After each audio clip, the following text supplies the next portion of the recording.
قل يا عبادي الذين أسرفوا على أنفسهم لا تقنطوا من رحمة الله ونعوذ بالله من شرور أنفسنا ومن سيئات أعمالنا من يهده الله فلا مضل له ومن يضلل فلا هادي له أشهد أن لا إله إلا الله وحده لا شريك له وأشهد أن محمدا عبده ورسوله لا نبي بعد أما بعد يا أيها الذين آمنوا اتقوا الله حق تقاته ولا تموتن إلا وأنتم مسلمون يا أيها الناس اتقوا ربكم الذي خلقكم من نفس واحدة وخلق منها زوجها وبث منهما رجالا كثيرا ونساء واتقوا الله الذي تساءلون به والأرحام إن الله كان عليكم رقيبا يا أيها الذين آمنوا اتقوا الله وقولوا قولا سديدا يصلح لكم أعمالكم ويغفر لكم ذنوبكم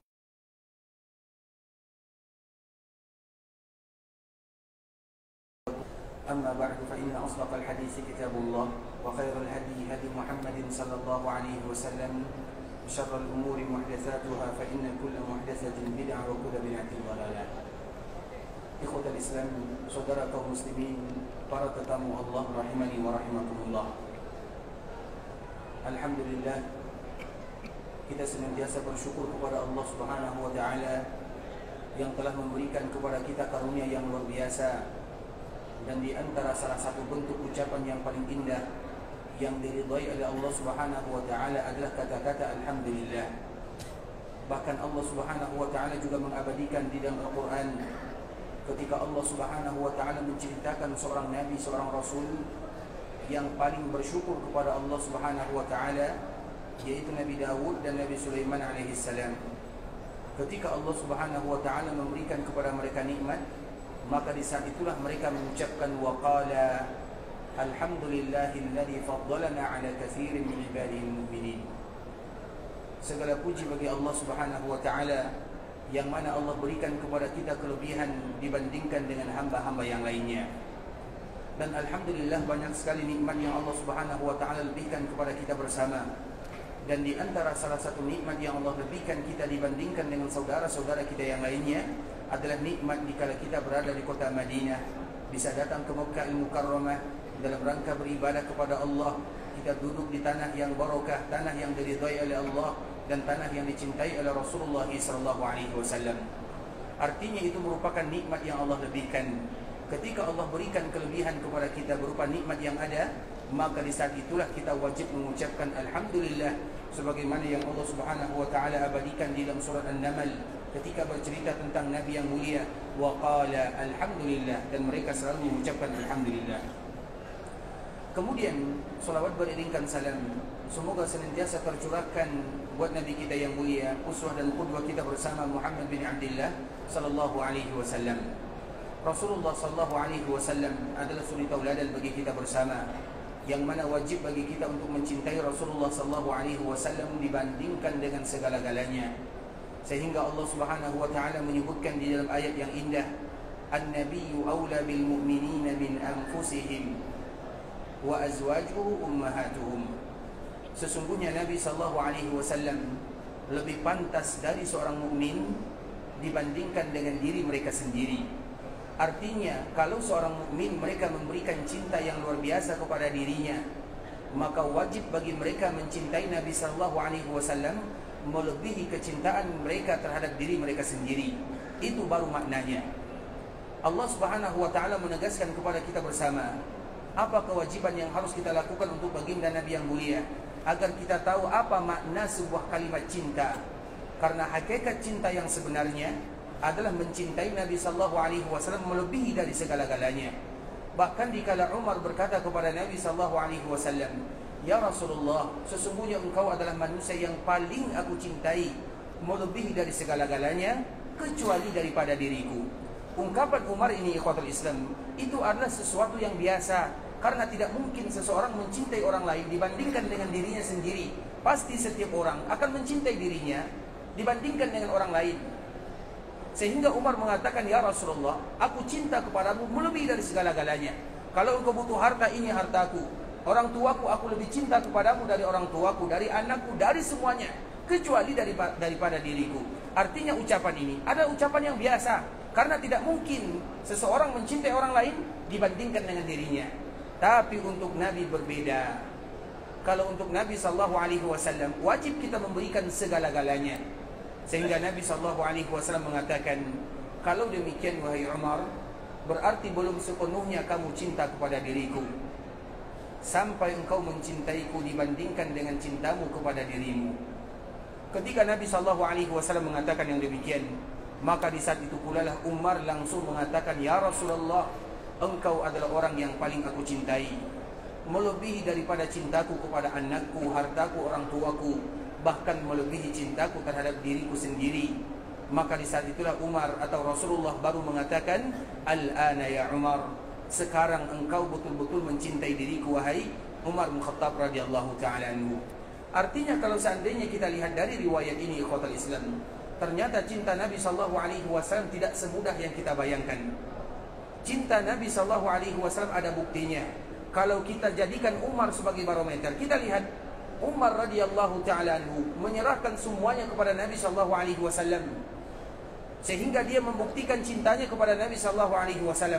Kalau kita, apa bukti cinta kita kepada Nabi SAW? Dan kita harus ingat, cinta dengan kata-kata, semua orang bisa mengatakannya. Saya cinta Nabi, yang satu mengatakan cinta Nabi, yang satu mengatakan cinta Nabi. Apakah semudah itu mencintai Rasulullah SAW? Mencintai istri kita saja juga tidak cukup dengan kata-kata. Mencintai anak kita, keluarga kita juga tidak cukup dengan kata-kata. Apakah mencintai Nabi hanya cukup dengan kata-kata sahaja? Tentunya tidak.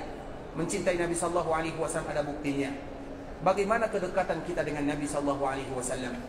Bagaimana pengetahuan kita tentang Nabi SAW? Bagaimana semangatnya kita menjunjung tinggi agama Nabi SAW? Bagaimana bangganya kita dengan sunnah-sunnah Nabi SAW? Bagaimana kita membela orang-orang yang menghina Nabi SAW? Itu baru namanya cinta kepada Nabi SAW. Sehingga cinta kepada Rasulullah SAW ada pembuktian yang harus kita buktikan dalam kehidupan, dengan lisan, dengan hati, dan dengan amalan. Mencintai Nabi dengan lisan iya, kita wajib semuanya mengatakan kami cinta kepada Nabi SAW. Wajib bagi kita untuk mengatakan yang demikian. Karena itu adalah konsekuensi daripada ucapan wa asyhadu anna Muhammadar Rasulullah. Bagi setiap muslim yang mengucapkan asyhadu an la ilaha illallah, asyhadu anna Muhammadar Rasulullah, sebagaimana mereka mengangkat suara dikala mengucapkan kalimat ini, maka mereka pun mengangkat suara dikala mereka mengucapkan aku cinta kepada Rasulullah SAW. Dan semua kita mengatakan yang demikian. Begitu juga kita cinta kepada Nabi SAW dengan amalan dan pembuktian dalam kehidupan. Dan di antara salah satunya adalah bagaimana kita selalu mengenal Nabi SAW, mempelajari tentang Nabi, mempelajari tentang agama yang dibawa oleh Nabi. Dan yang terpenting adalah bangga kita menjadi umat baginda Nabi yang mulia SAW. Dan di antara salah satu bentuk kecintaan kita kepada Rasul kita yang mulia SAW adalah sebuah kalimat yang sangat indah, yang paling diridai oleh Allah Subhanahu wa taala dan juga diridai oleh Rasulullah SAW. Bagaimana senantiasa kita hendaknya selalu dan senantiasa mengucapkan salam dan salawat kepada Rasulullah sallallahu alaihi wasallam. Ibadah salawat merupakan ibadah yang luar biasa. Kalau ibadah yang lainnya belum tentu diterima oleh Allah, belum tentu diangkat oleh Allah Subhanahu wa taala. Tapi kalau ibadah salawat ikhwatul Islam baru saja keluar dari lisan seorang hamba, maka di sana sudah ada malaikat yang langsung mengambilnya, kemudian mengantarkan kepada baginda Nabi yang mulia sallallahu alaihi wasallam. Dan itulah yang disebutkan oleh Nabi, inna lillahi malaika sayyahina fil ard. Sesungguhnya Allah memiliki malaikat-malaikat yang tugas mereka berkeliling di permukaan dunia, yang mana tugasnya mencari, mengambil kalimat-kalimat yang indah yang keluar dari lisan seorang hamba ketika mereka mengucapkan salawat kepada baginda Nabi yang mulia, untuk diperlihatkan dan diantarkan kepada Rasulullah sallallahu alaihi wasallam. Dan kita ingin setiap hari malaikat-malaikat tersebut mengambil salawat yang kita ucapkan, kemudian disampaikan kepada Rasul kita yang mulia sallallahu alaihi wasallam. Allahumma salli ala Muhammad wa ala ali Muhammad kama sallaita ala Ibrahim wa ala ali Ibrahim innaka Hamidum Majid. Allahumma barik ala Muhammad wa ala ali Muhammad kama barakta ala Ibrahim wa ala ali Ibrahim innaka Hamidum Majid. Ikhwatal Islam, saudara kaum muslimin, para tetamu Allah rahimani wa rahimakumullah. Pada kesempatan kali ini kita akan kembali melanjutkan sejarah dan kisah Nabi kita yang mulia sallallahu alaihi wasallam, yang mana Rasulullah sallallahu alaihi wasallam menghabiskan hari-hari terakhirnya di kota Madinah, kota yang paling dicintai oleh Rasulullah sallallahu alaihi wasallam. Sehingga kewajiban kita yang datang ke kota Madinah mengetahui apa yang diucapkan dan dilakukan oleh Nabi ketika Nabi berada di kota Madinah. Nabi ketika memasuki kota Madinah bukan hanya masuk begitu saja, namun Nabi sallallahu alaihi wasallam menyebutkan kata-kata yang indah. Ketika Nabi sallallahu alaihi wasallam ingin memasuki kota Madinah, maka ada kalimat-kalimat yang indah keluar dari lisan Nabi sallallahu alaihi wasallam. Di antara salah satu kalimat yang keluar dari lisan Nabi, dan ini juga untuk kita bersama, setiap kali kita memasuki kota Madinah, hendaklah kita mengucapkan sebagaimana yang diucapkan oleh Nabi sallallahu alaihi wasallam. Di antara ucapan Nabi sallallahu alaihi wasallam, Nabi senantiasa memberikan pujian kepada kota Madinah dengan sebutan hadhihi tabah, hadhihi tabah, hadhihi tabah. Nabi senantiasa mengucapkan yang demikian, bukan satu kali, bukan dua kali. Nabi selalu mengucapkan hadhihi tabah. Artinya ini adalah kota yang baik. Taba itu diambil dari kalimat-kalimat tib. Tib itu berasal dari kata minyak wangi. Artinya Madinah akan memancarkan keindahan dan wewangian kepada seluruh penjuru dunia. Dan memang itu faktanya. Kota Madinah adalah kota yang dicintai oleh Nabi SAW.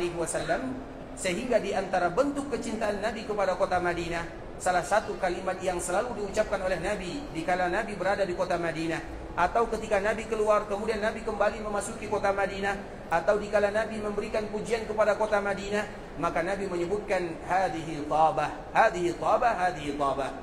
Bahkan di dalam sebuah hadis ikhwatul Islam, Allah sendiri yang menamakan Madinah dengan kalimat tabah. Innallaha sammal madinata tabah. Sesungguhnya Allah Subhanahu wa taala menamakan Madinah dengan kalimat tabah. Tabah itu diambil dari kata-kata tib. Tib itu artinya kebaikan. Artinya semua mereka yang datang ke kota Madinah wajib punya visi dan misi untuk melakukan kebaikan karena Allah Azza wa Jalla.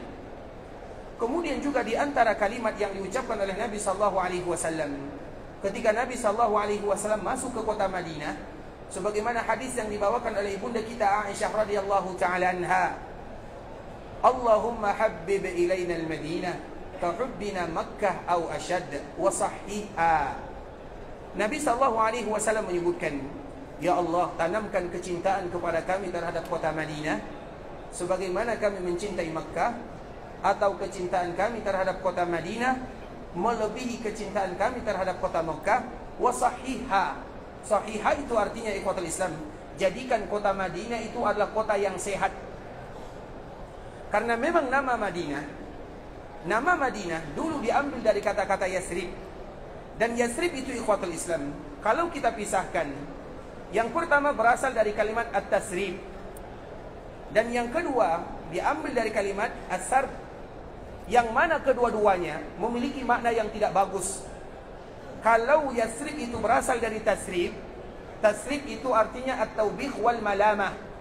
At-taubih yaitu penghinaan, al-malamah celaan. Itulah makna daripada kalimat Yasrib, yang mana katanya diambil dari kalimat-kalimat tasrib, sesuai dengan firman Allah Subhanahu wa taala yang ada di dalam surat Yusuf.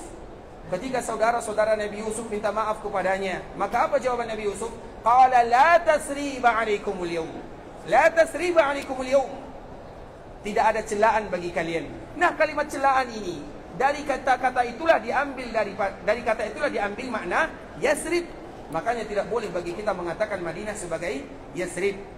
Atau kalau seandainya kalimat Yasrib ini diambil dari kata-kata sara dan ba, as-sarbu, maka artinya adalah al-fasadu, yaitu kerusakan. Dari kata manapun diambil dari Yasrib ini ikhwatul Islam, semua maknanya antara celaan, hinaan, kerusakan, kehancuran. Sehingga Nabi SAW tidak suka menamakan Madinah dengan Yasrib.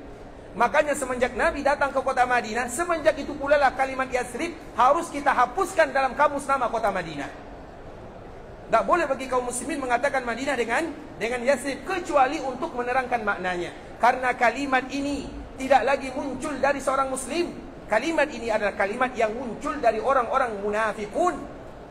Apa kata Allah Subhanahu wa taala? Wa idz qalat ta'ifatu minhum ya ahla Yathrib la muqama lakum farji'u. Coba lihat bahasanya. Wa idz qalat ta'ifatu minhum ya ahla Yathrib. Ini kalimat yang diucapkan oleh orang-orang munafikun. Dikala mereka tidak mau membantu Nabi sallallahu alaihi wasallam, bukan hanya tidak mau membantu Nabi dikala terjadi perang Ahzab, tapi mereka juga memprovokasi orang-orang yang membantu Nabi agar mereka tidak membantu Nabi sallallahu alaihi wasallam. Jadi orang munafikun itu bukan hanya tidak membantu, tapi melarang orang membantu Nabi sallallahu alaihi wasallam, mengajak orang lain. Itulah kerusakan yang ada pada diri mereka. Kemudian mereka mengatakan, wa iz qalat ta'ifatu minhum ya ahla Yathrib, wahai penduduk Yathrib. Siapa penduduk Yathrib yang dimaksud? Orang Madinah, nama-nama kota Madinah.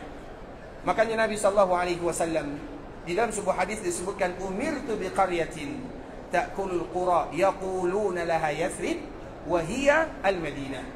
Allah Subhanahu wa taala perintahkan diriku untuk hijrah ke sebuah daerah yang mereka menamakan daerah tersebut dengan Yathrib. Artinya mereka itu bukan orang-orang mukmin.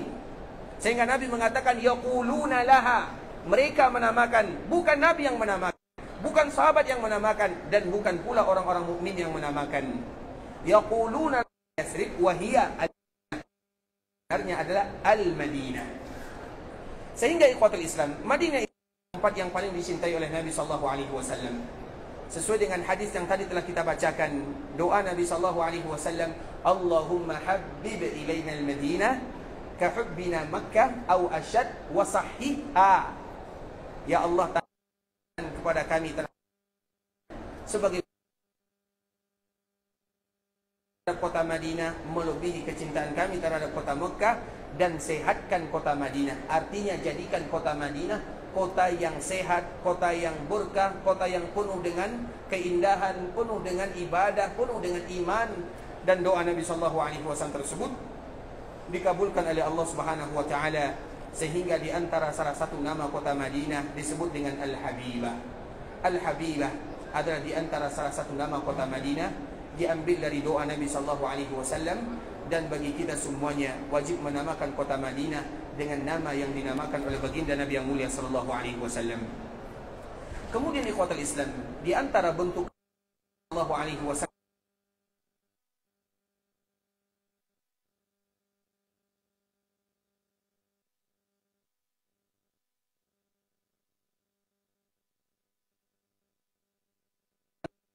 kota Madinah. Dan itulah ucapan yang selalu kita ucapkan, bahwa Nabi sallallahu alaihi wasallam menyebutkan al-mahya mahyakum wal mamatu mamatukum. Nabi menyebutkan kepada orang-orang Madinah, terkhusus kepada orang-orang Ansar, al-mahya mahyakum wal mamatu mamatukum. Wahai orang-orang Ansar, sesungguhnya kehidupan ini adalah kehidupan kalian, dan wafat ini adalah wafat di tengah-tengah kalian. Artinya aku tidak akan pernah meninggalkan kota Madinah, dan aku akan tetap berada di kota Madinah, dan aku wafat pun akan berada di kota-kota Madinah. Bahkan juga Nabi sallallahu alaihi wasallam menyebutkan, ya ma'syaral ansar, ala tardawna an yarji'an nasu bisyati wal ba'ir wa tarji'una bi Rasulillah sallallahu alaihi wasallam ila rihalikum. Wahai orang-orang Ansar, tidakkah kalian rela ketika manusia-manusia pulang dengan dunia, sedangkan kalian penduduk Madinah pulang dengan membawa baginda Nabi yang mulia sallallahu alaihi wasallam? Artinya Nabi sayang kepada kota Madinah. Nabi sallallahu alaihi wasallam juga sayang kepada penduduk Madinah. Bahkan di dalam sebuah doa Nabi sallallahu alaihi wasallam menyebutkan, Allahumma man zalama ahlal madinati wa akhafahum fa akhifhu wa alaihi la'natullahi wal malaikati wan nasi ajma'in la yaqbalullahu minhu sarfun wala adlun. Ya Allah, barang siapa yang menzalimi penduduk Madinah dan membuat mereka menjadi takut, maka tanamkan rasa takut di dalam jiwa dan raganya, dan untuknya laknat dari Allah, dari malaikat, dan juga dari semua manusia. La yaqbalullahu minhu sarfun wala adlun. Allah tidak terima apapun darinya. Dan doa ini merupakan bentuk sayangnya Nabi kepada penduduk Madinah. Allahumma man zalama ahlal madinati wa aqafahum fa akhifhu. Ya Allah, barang siapa yang menzalimi penduduk Madinah dan membuat mereka menjadi takut, maka tanamkan rasa takut di dalam hatinya. Bahkan di dalam riwayat yang lain, Nabi SAW juga menyebutkan, barang siapa yang menginginkan keburukan untuk kota Madinah, maka dia akan masuk seperti garam dimasukkan ke dalam air, akan dileburkan oleh Allah Subhanahu wa taala. Kalau garam dimasukkan ke dalam air, maka garam itu akan hilang secara sendirinya. Artinya begitulah Rasulullah SAW memberikan perumpamaan bahwa Allah betul-betul akan menjaga kota Madinah, dan Allah akan betul-betul menjaga penduduk Madinah, dan Nabi menjadikan Madinah sebagai tempat tinggalnya untuk selama-lamanya. Makanya kita berbicara tentang wafatnya Nabi.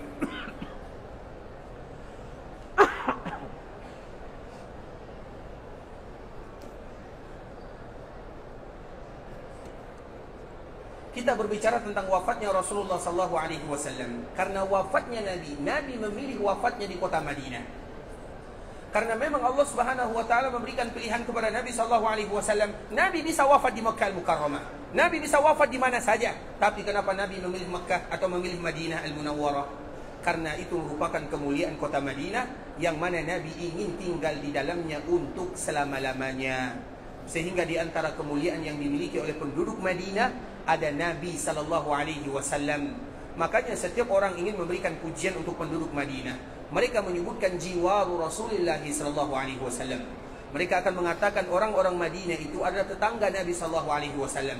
Baik mereka yang tinggal di dalamnya sebagai orang yang betul-betul berasal darinya, atau orang yang ingin tinggal di dalamnya walaupun bukan berasal darinya, ataupun mereka yang berziarah sebagaimana kita melakukan ibadah umrah. Karena umrah itu sendiri artinya adalah ziarah. Apa yang kita ziarahi? Masjid Nabi SAW, kota Nabi SAW. Makanya disebut dengan umrah.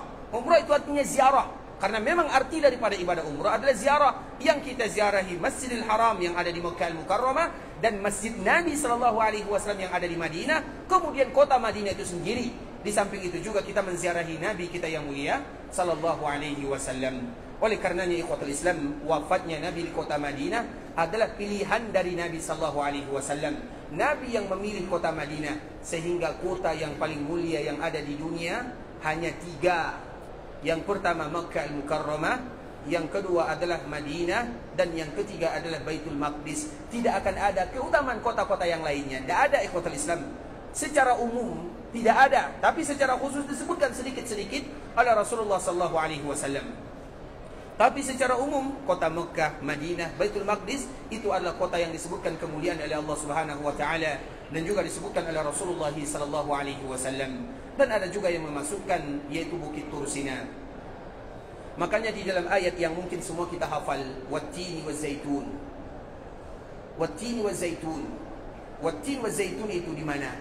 Biasanya dua buah ini biasanya tumbuh di mana? Buah tin dengan buah zaitun. Di Syam. Berarti itu Baitul Maqdis. Wattini wazzaitun, isyarat yang ada di sana. Kemudian Waturi Sinin, Bukit Tur. Para ulama memasukin Bukit Tur di mana Nabi berbicara, di mana Allah berbicara dengan Nabi Musa, termasuk di antara tanah yang dimuliakan. Wa hadzal baladil amin. Di mana? Mekkah dan Madinah. Artinya di luar kota ini ikhwatul Islam tidak ada khusus. Subhanahu wa ta'ala mengabadikan 4 tempat ini di dalam Al-Quran. Makanya para ulama mereka berbeda. Tanah haram itu ada berapa? Ada yang menyebutkan 3, ada yang menyebutkan 4, dan yang menyebutkan 4 berdalilkan dengan ayat ini. Wattini wazzaitun, waturi sinin, wa hadzal baladil amin. Yaitu daerah yang aman, yang diberikan kenyamanan oleh Allah Subhanahu wa ta'ala. Nah, Allah Subhanahu wa ta'ala memberikan pilihan kepada Nabi, dan Nabi memilih kota Madinah sebagai tempat tinggalnya dikala Nabi hidup ataupun dikala Nabi sudah dipanggil oleh Allah Subhanahu wa ta'ala. Dan kemarin kita menyebutkan ikhwatul Islam tentang Nabi SAW dan juga tentang sejarah Nabi SAW, terutama akhir daripada kehidupan Rasulullah SAW. Dan kita ulang lagi sedikit ikhwatul Islam hadis yang dibawakan oleh Imam Bukhari rahimahullahu ta'ala dari ibunda kita Aisyah radhiyallahu ta'ala anha. Inna kunna azwajan Nabi sallallahu alaihi wasallam indahu jami'a lam tughadar minna wahidah. Semua kami ketika Nabi sakit, kami selalu bersama Nabi sallallahu alaihi wasallam, tidak satu pun dari kami yang meninggalkan Nabi sallallahu alaihi wasallam. Fa aqbalat Fatimah alaihi salam radhiyallahu anha. Maka tiba-tiba Fatimah datang. Tamshi, dia datang dalam keadaan berjalan. La wallahi ma takhfa min syatuha min misyati Rasulillah sallallahu alaihi wasallam. Demi Allah, gaya berjalan Fatimah tidak berubah, sama persis dengan Nabi sallallahu alaihi wasallam. Falamma ra'aha rahaba wa qala marhaban bibnati. Ketika Fatimah datang ikhwatul Islam, maka Nabi sallallahu alaihi wasallam menyambutnya. Dan kemarin kita telah menceritakan Nabi SAW sangat sayang kepada Fatimah radhiyallahu ta'ala anha. Kenapa demikian ikhwatul Islam? Karena dari putri-putri Nabi SAW hanya Fatimah yang menjadikan atau yang melahirkan keluarga untuk Nabi SAW. Artinya keluarga Nabi SAW pada akhirnya ada silsilahnya, ada sambungannya. Makanya kalau ada di antara kita yang bertanya, apakah ada keluarga Nabi SAW sampai sekarang? Banyak. Dan yang paling banyak itu ada di kota Madinah. Kota Nabi SAW di sini banyak sekali keluarga Nabi SAW. Makanya di akhir nama mereka disebut dengan Al-Hasan, Al-Hasani, Al-Husaini. Semua nama yang ada di akhirnya Al-Hasani, Al-Husaini, semua mereka adalah keluarga Nabi SAW. Dan yang paling banyak keluarga Nabi tentunya di kota Madinah, di kota yang Hasan dan Husain lahir. Kemudian ikhwatal Islam, karena cucu Nabi, kemarin kita menjelaskan anak Nabi, ada berapa anak Nabi SAW? Ada 6 atau 7? Ada 7. Dari Khadijah, Abdullah, Qasim, Abdullah. Ini dari ibunda Khadijah. Zainab, Ruqayyah, Ummu Kulthum, Fatimah radhiyallahu ta'ala anha. 6 dari Khadijah. 1 dari Maria Al-Qibtiyah yang bernama Ibrahim. Itu anak Nabi dan semua kita tahu. Tapi siapa di antara kita yang tahu berapa jumlah cucu Nabi SAW?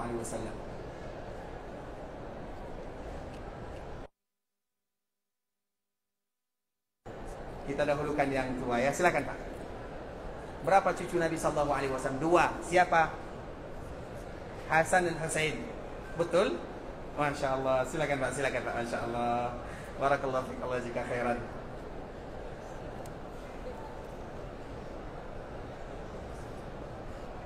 Sehat sampai Pak ya, Masya Allah.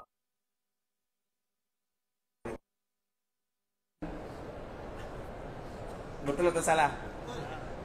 Cucu Nabi hanya 2. Berapa cucu Nabi SAW? 3. Betul nih? Baik, ikhwatul Islam. Silakan, Masya Allah. Barakallahu fiik. Cucu Nabi SAW kita sebutkan, nanti kita hafal ya, dan ini jarang kita angkat ke permukaan. Dan semoga Allah memberikan kemudahan. InsyaAllah, syukran ya. Barakallahu fiik, Allah jika khairan.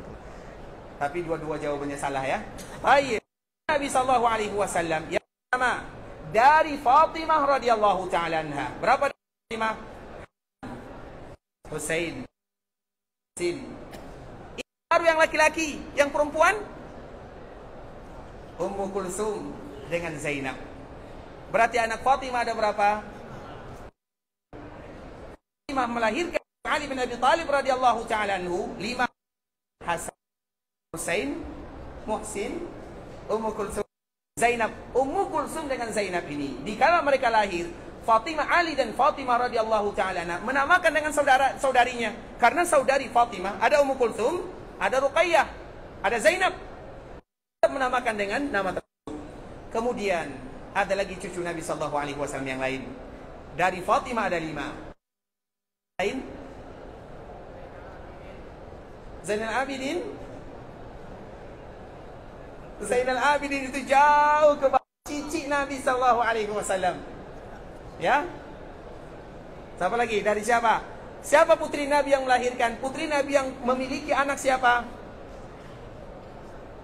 Zainab, Ruqayyah, Ummu Kulsum, Fatimah. Siapa yang punya anak dari 4 orang putri Nabi SAW?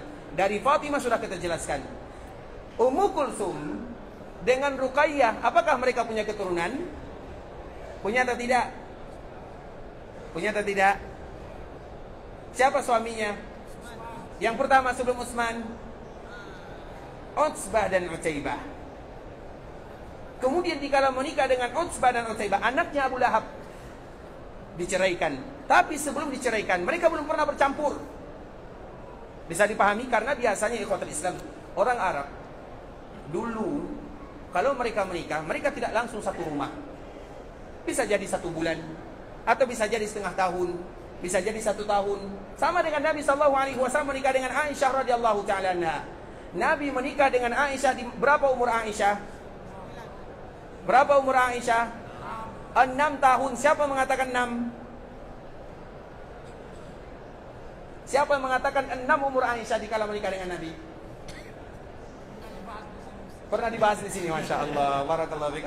Silakan Pak, masya Allah. Bisa apa Allah sih? Aisyah mengatakan, zawwajani Rasulullah sallallahu alaihi wasallam. Nabi sallallahu alaihi wasallam menikah denganku, wa ana, sedangkan saya berumur 6 tahun. Aisyah yang mengatakan.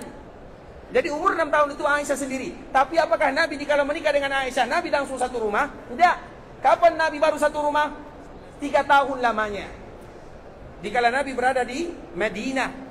Artinya ikhwatal Islam, biasanya mereka kalau menikah tidak langsung satu rumah.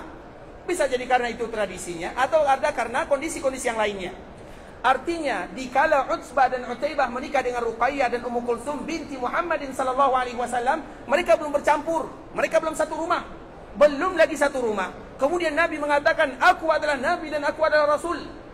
Maka di saat itulah Abu Lahab mengatakan kepada kedua orang putranya Utsbah dan Utaibah, ceraikan anak-anak Muhammad.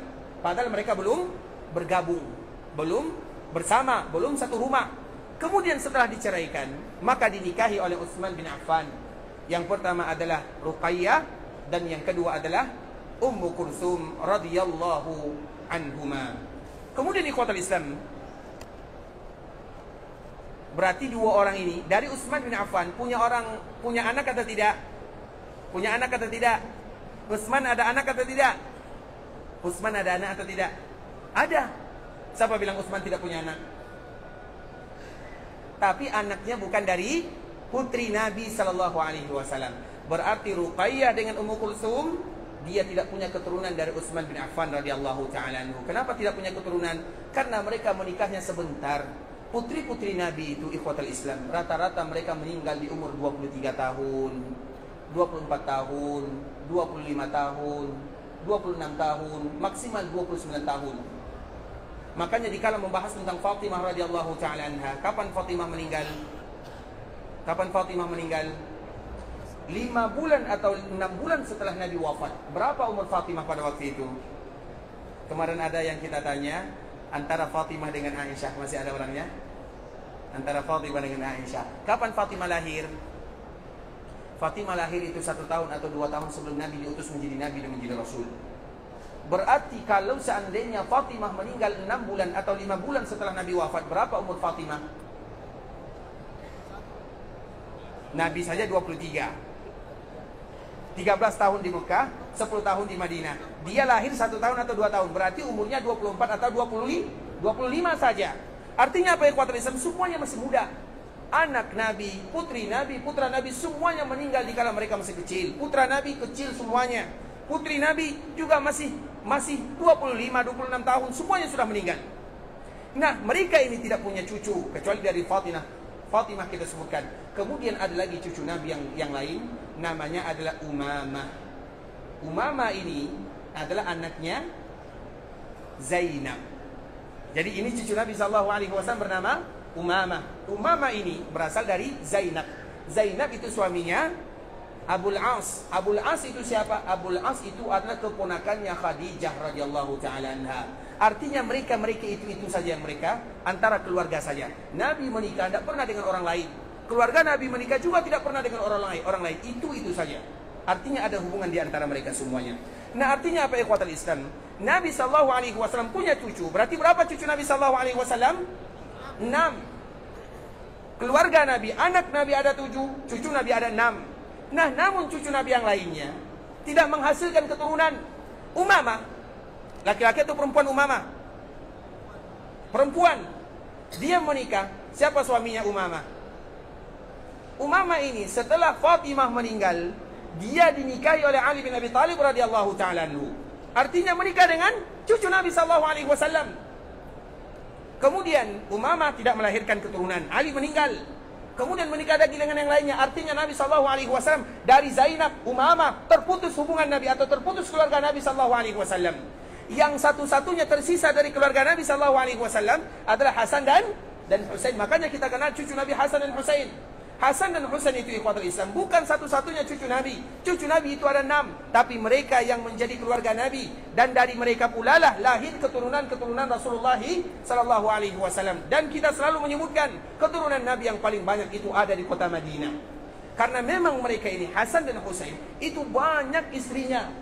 Bukan karena keinginan Hasan dan Husain, tapi karena keinginan orang-orang yang ada di Madinah. Dimanapun mereka tinggal, maka orang-orang akan ingin menikah dengannya. Kenapa orang ingin menikah dengannya? Karena itu adalah keturunan Nabi. Mereka itu cucu Nabi. Mereka kalau menikah dengan Hasan, kemudian mereka melahirkan keturunan, mereka akan menjadi keturunan Nabi SAW.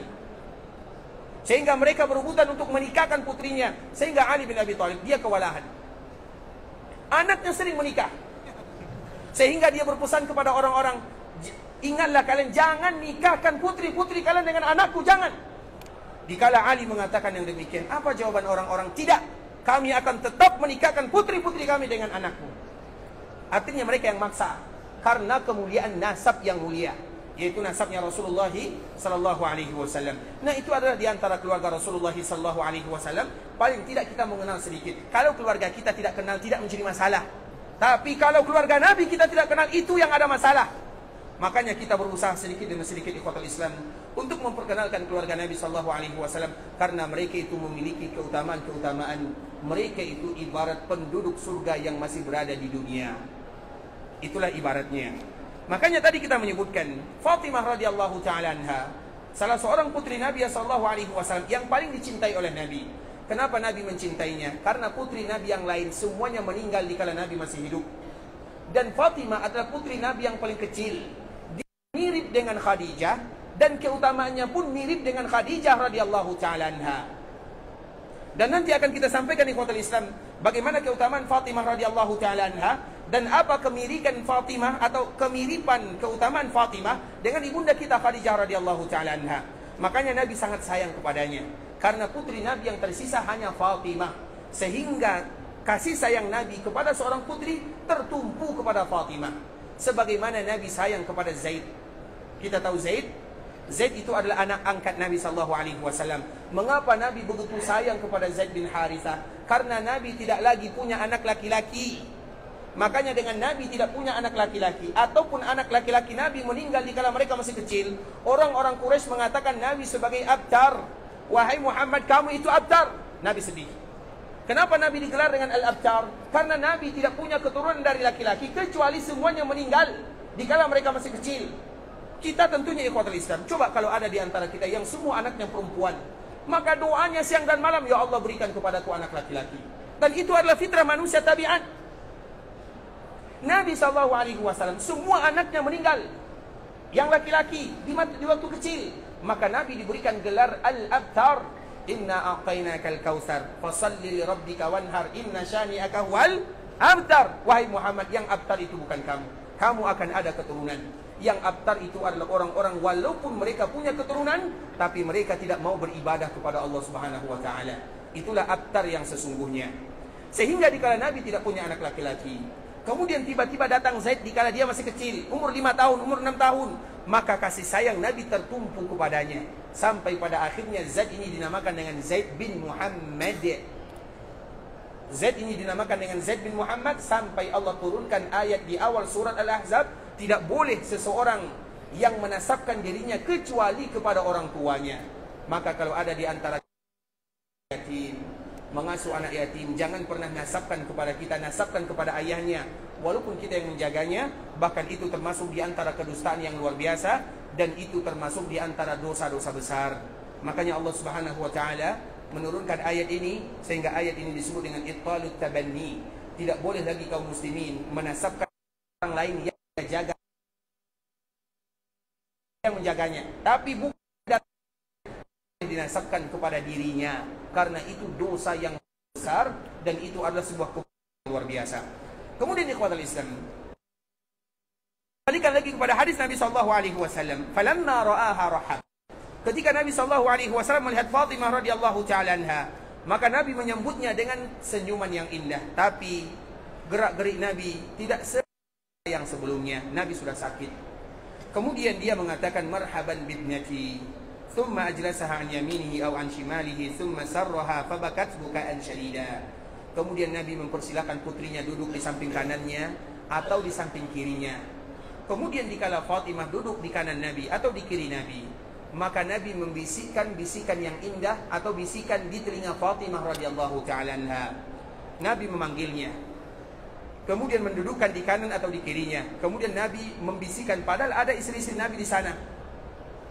Dikala Nabi membisikkan, fabakat bukaan syadida, maka Fatimah seketika langsung menangis dengan tangisan yang kuat. Seisi rumah mendengarkan tangisan Fatimah. Karena memang isi rumah itu semuanya adalah ibu angkat atau ibu sambung Fatimah radhiyallahu ta'ala anha. Jadi dia tidak malu-malu menangis. Sehingga membuat istri yang lain, mereka penasaran kenapa Fatimah begitu menangis. Datang bertemu Nabi, kemudian duduk di samping Nabi, kemudian Nabi berbisik kepadanya, tiba-tiba langsung menangis dengan histeris. Artinya tidak, syadidah itu kuat, semuanya mendengarkan. Kemudian dikala Fatimah dalam keadaan demikian, falamma ra'a husnaha, ketika Nabi melihat putrinya menangis, bersedih, Nabi tidak suka putrinya bersedih. Sarrahat tsaniyah, maka Nabi kembali memanggilnya, kemudian membisikkan kata-kata yang indah di telinganya.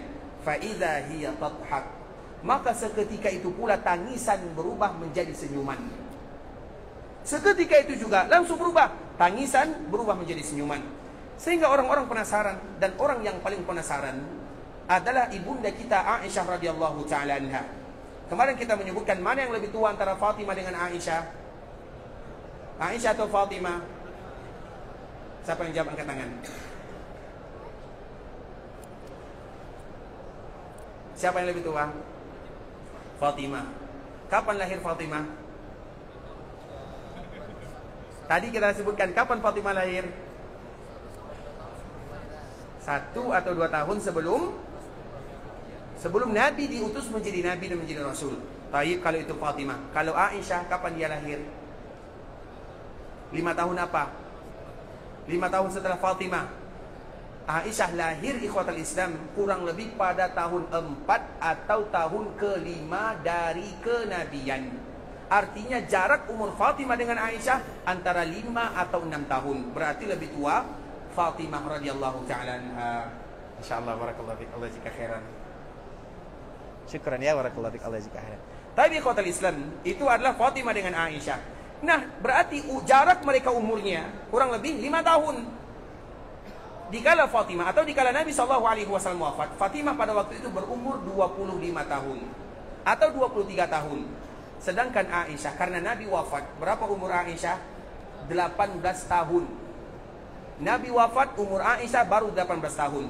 Sehingga umur 18 tahun ini ikhwatul Islam, penasarannya masih tinggi.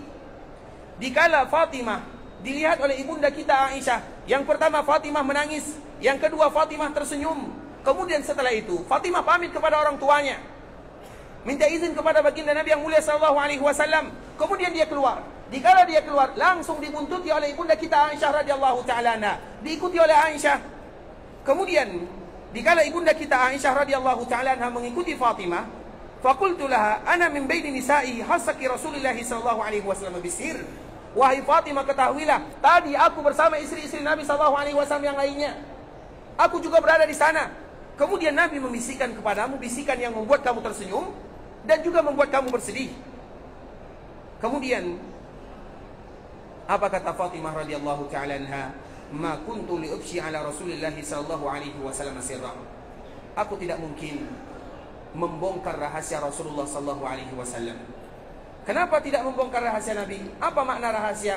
Karena kalau seandainya tidak rahasia, maka Nabi tidak akan membisikkan antara dirinya dengan Fatimah. Kalau seandainya harus ditampakkan, maka tidak ada gunanya Nabi SAW merahasiakannya. Dikala Fatimah datang, langsung Nabi menyebutkan kamu ini, kamu ini, kamu ini, selesai. Tapi Nabi betul-betul merahasiakannya. Artinya itu merupakan rahasia Nabi. Dan Fatimah tidak mau membocorkan rahasia Nabi SAW. Sehingga dikala Fatimah mengatakan yang demikian, tidak mungkin saya membongkar rahasia Nabi.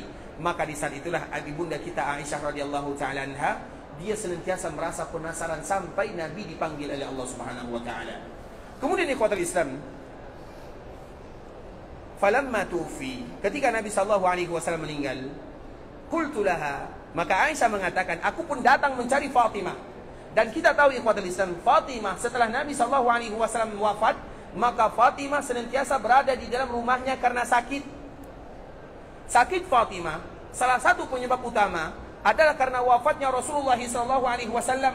Wafat ayahnya, ayahnya Fatimah. Nabi SAW tempat Fatimah curhat, tempat Fatimah berkasih sayang, kemudian meninggal ayah Nabi atau ayah Fatimah radhiyallahu taala anha. Wajar Fatimah sakit. Jadi alasan Fatimah itu sakit karena bersedih. Dan kita selalu menyebutkan ikhwatul Islam, jangankan Fatimah, unta Nabi. Kita tahu unta Nabi apa namanya? Qaswa.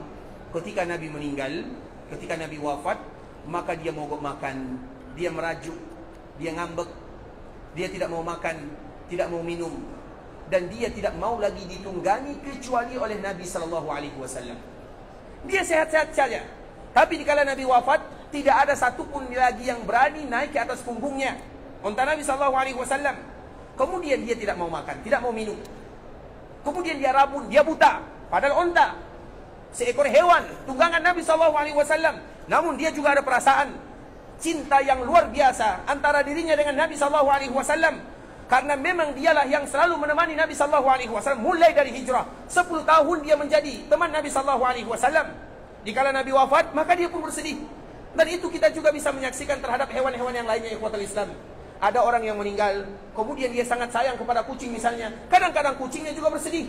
Kadang ikut di perkuburannya, kadang pergi ke perkuburannya. Itu sesuatu pemandangan yang sering kita lihat. Begitu juga dengan unta Nabi SAW. Unta Nabi sedih, tidak makan, tidak minum. Akhirnya 3 bulan lamanya setelah Nabi wafat, dia pun akhirnya mati. Kenapa dia mati? Karena kesedihan berpisah dengan Nabi SAW. Kalau demikian dengan unta Rasulullah SAW, bagaimana kiranya dengan yang namanya manusia yang punya perasaan, yang punya hati? Apalagi orang yang paling cinta kepada Nabi dan Nabi paling cinta kepadanya, darah daging Nabi SAW. Bahkan Nabi tidak segan-segan menyebutkan ikhwatul Islam, barang siapa, terkhusus Fatimah radhiyallahu taala anha, barang siapa yang membuat dia sedih, maka aku akan datangkan, atau maka mereka seolah-olah mendatangkan kemurkaanku. Dan barang siapa yang membuat dia bahagia, maka seolah-olah dia membuat aku bahagia, kata Rasulullah SAW. Ali bin Abi Thalib ikhwatul Islam, dia suatu ketika pernah ingin menikah di atas Fatimah. Artinya dikala Fatimah masih menjadi istrinya, dia melamar putri yang lain. Dan putri yang dia lamar adalah putrinya Abu Jahal. Karena memang ikhwatul Islam, kami mohon maaf ya, karena memang para sahabat tidak satu pun mereka kecuali tidak ada yang satu istrinya. Semua mereka lebih dari satu istrinya. Itu sahabat Nabi SAW. Ali bin Abi Thalib juga ingin menikah, makanya dia minta izin kepada Nabi SAW melamar anaknya Abu Jahal. Kemudian Nabi bukan berarti tidak setuju Ali bin Abi Thalib berpoligami atas Fatimah, tapi putri yang dia lamar itu adalah putrinya Abu Jahal. Tak mungkin putri orang yang paling memusuhi Nabi berkumpul dengan putri Nabi SAW. Kemudian apa kata Nabi SAW? Fatimah bid'atun minni. Dia marah kepada Ali bin Abi Thalib, ketahuilah Fatimah itu adalah bagian daripada diriku. Bid'ah itu bagian daripada tubuhnya. Artinya tidak bisa terpisahkan. Kalau Fatimah bahagia, aku bahagia. Kalau Fatimah sedih, aku juga sedih. Begitulah sayangnya Nabi SAW kepada Fatimah. Sehingga dengan wafatnya Nabi SAW, Fatimah merasa betul-betul kehilangan. Maka dia pun tidak lagi bisa bangkit dari tempat tidurnya di rumahnya selama 5 bulan atau 6 bulan. Sakit. Sehingga yang menyebabkan Fatimah sakit yang paling utama adalah karena wafatnya Rasulullah SAW. Kemudian ikhwatul Islam, dikala Fatimah sedang sakit, maka di saat itulah Aisyah menjenguknya, membesuknya. Kemudian di sela-sela membesuknya, apa kata Aisyah? Qultu laha azamtu alayki bima li alayki min al-haqqi lamma akhbartani. Wahai Fatimah, sekarang aku bertekad. Kemudian dia mengatakan, antara hubunganku dengan dirimu, karena mereka ada hubungan ayah ibu tirinya dan anak tirinya, itu ibarat hubungan antara Fatimah dengan Aisyah. Aku bertekad, hendaklah kamu memberitahukan kepadaku apa rahasia dirimu dengan Nabi SAW di waktu itu. Aisyah masih ingat, karena kemarin kita menyebutkan orang yang paling kuat ingatannya adalah ibunda kita Aisyah radhiyallahu taala anha. Aisyah orang yang paling cerdas. Para ulama, kalau para sahabat Nabi ada masalah, maka mereka akan menemukan jawabannya di ibunda kita Aisyah radhiyallahu taala anha. Kemarin kita menyebutkan keutamaan Aisyah radhiyallahu taala anha. Di antara salah satu alasan mengapa Allah perintahkan Nabi menikah dengan Aisyah, Mengapa Aisyah tidak punya keturunan? Karena Allah ingin menjadikan Aisyah orang yang akan menjaga agama, yang akan menghafal hadis-hadis baginda Nabi yang mulia sallallahu alaihi wasallam. Sehingga Aisyah kalau dibandingkan dengan kecerdasan orang-orang yang ada sekarang, tidak ada bandingannya. Aisyah menghafal hadis itu ikhwatul Islam mudah saja. Sebagaimana kita membaca qul huwallahu ahad. Begitulah pintarnya ibunda kita Aisyah. Sehingga di antara kepintarannya yang terjadi antara dirinya, antara Fatimah dengan Nabi, dia tidak pernah lupa. Makanya dia datang kepada Fatimah, kemudian dia mengatakan, azamtu alaiki, aku betul dekat antara hubungan diri kepadaku. Apa rahasia antara dirimu dengan Nabi sallallahu alaihi wasallam?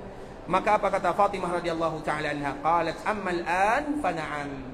Fatimah mengatakan dikala dia berada di rumahnya, dikala dia sakit, dia mengatakan, adapun sekarang aku akan kabarkan kepadamu apa yang disampaikan oleh Rasulullah sallallahu alaihi wasallam kepada diriku. Fa akhbaratni qalat amma hina sarrani fil amri al-awwal fa innahu akhbarani anna Jibril kana yu'ariduhu bil Qur'an kull sanah marratan wa innahu qad aradani fil 'am marratain wa la ara al-ajal illa qad iqtarab fattaqillaha wasbiri. Maka ibunda atau maka Fatimah radhiyallahu taala anha mengatakan, Rasulullah sallallahu alaihi wasallam mengatakan kepadaku pada bisikan yang pertama bahwa sesungguhnya Jibril datang kepada Rasulullah sallallahu alaihi wasallam.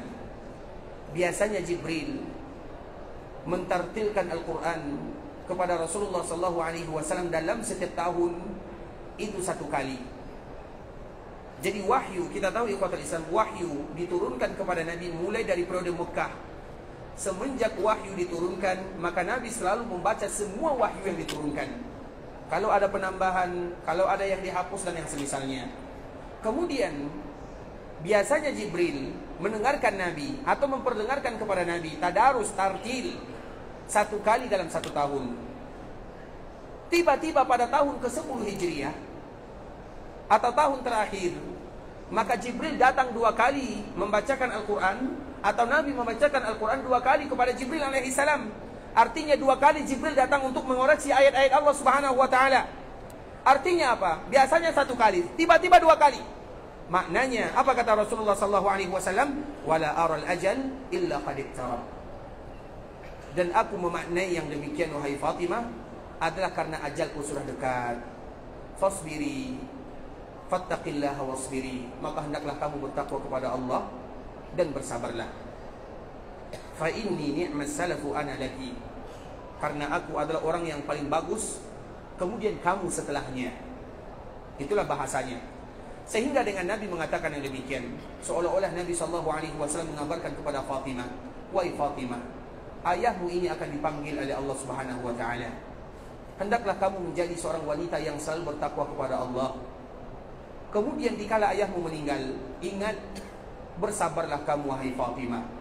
Sehingga dikala Fatimah mendengarkan yang demikian, yang baru berumur 25 tahun, siapa yang tidak bersedih?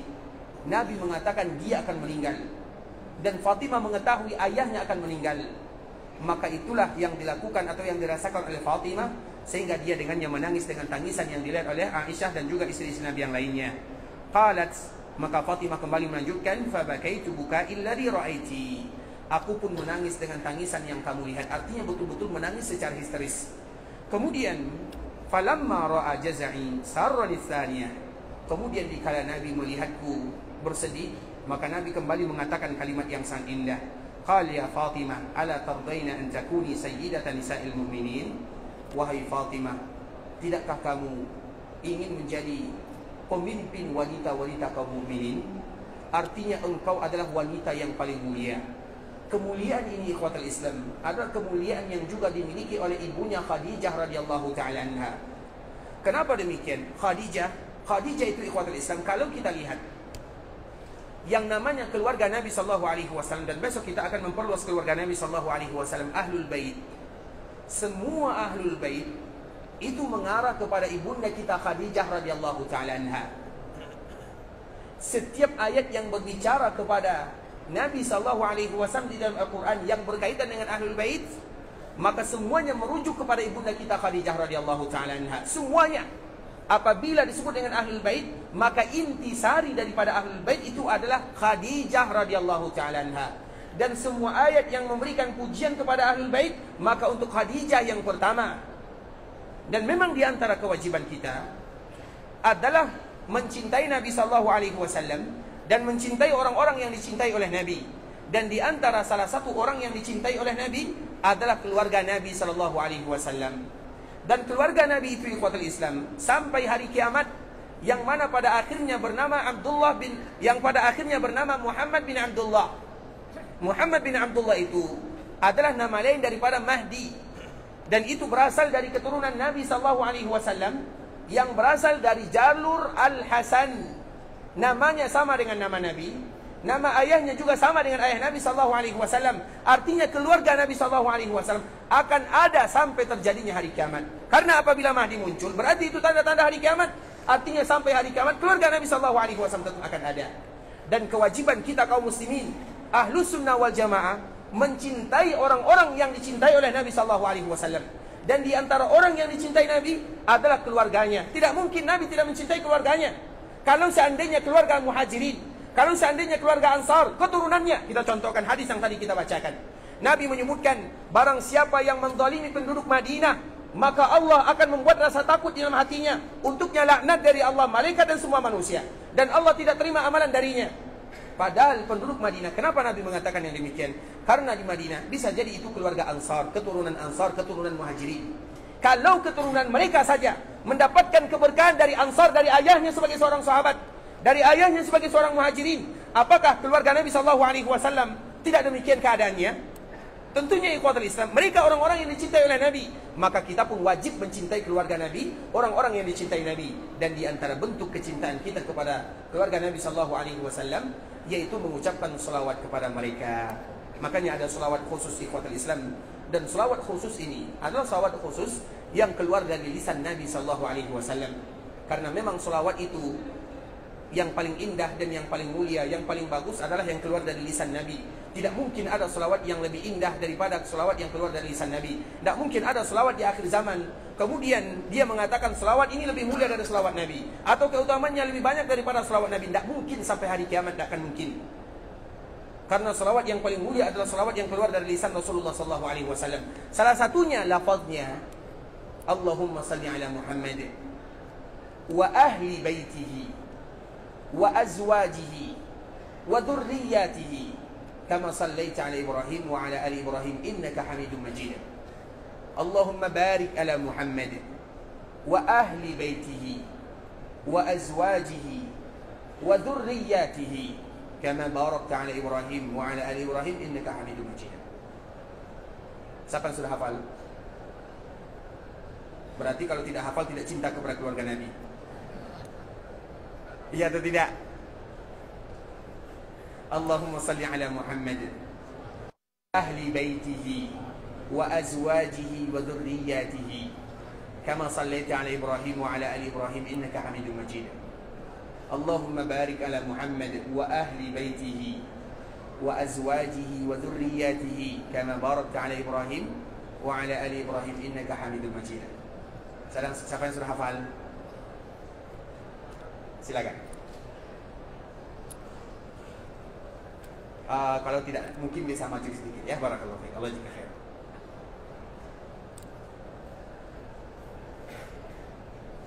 Silakan.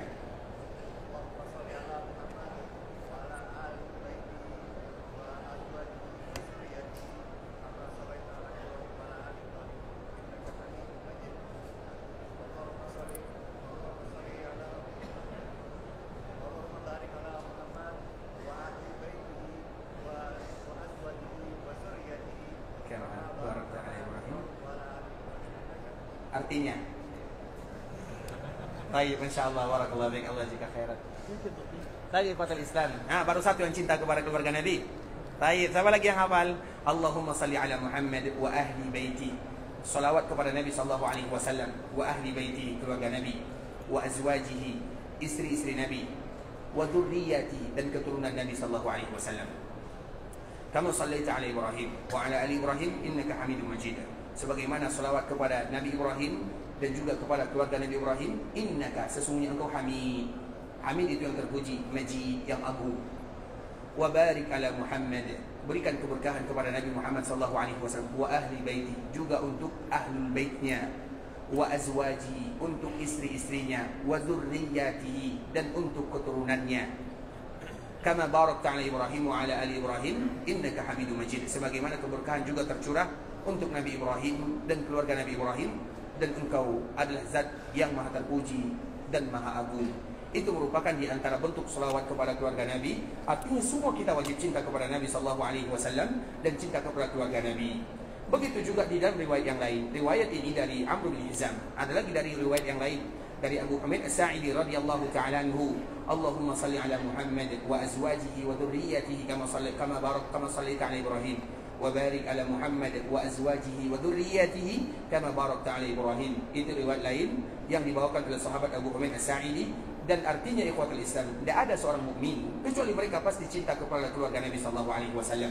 Karena di antara bentuk kesempurnaan cinta kepada Nabi, mencintai orang-orang yang dicintai oleh Nabi, dan kita semua mencintai Nabi sallallahu alaihi wasallam dan mencintai semua yang dicintai oleh Nabi kita yang mulia sallallahu alaihi wasallam. Ikhwatul Islam, saudara kaum muslimin, para tetamu Allah rahimani wa rahimakumullah, sampai di sini pembahasan yang bisa kami sampaikan. Yang benar tentunya sudah pasti dari Allah Azza wa Jalla, yang salah dari diri kami pribadi karena kurangnya ilmu kami, karena kebodohan dan kejahilan kami.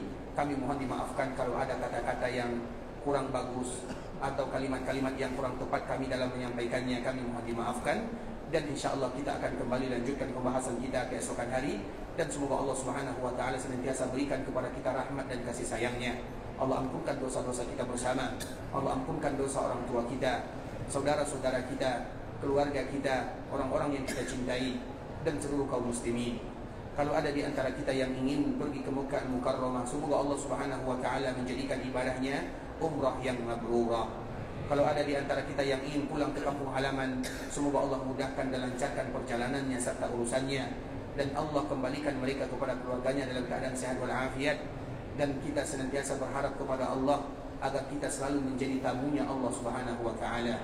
Karena tamunya Allah diberikan janji oleh Allah, setiap kali mereka berdoa dan meminta pasti akan dikabulkan oleh Allah Subhanahu wa ta'ala. Dan semoga Allah kabulkan semua doa dan permintaan kita. Kita tutup dengan doa kafaratul majlis. Subhanakallahumma bihamdika asyhadu an la ilaha illa anta astaghfiruka wa atubu ilaik. Wa sallallahu wa sallim ala nabiyyina wa habibina wa khalilina Muhammadin wa ala alihi wa sahbihi wa sallam tasliman katsira. Assalamualaikum warahmatullahi wabarakatuh.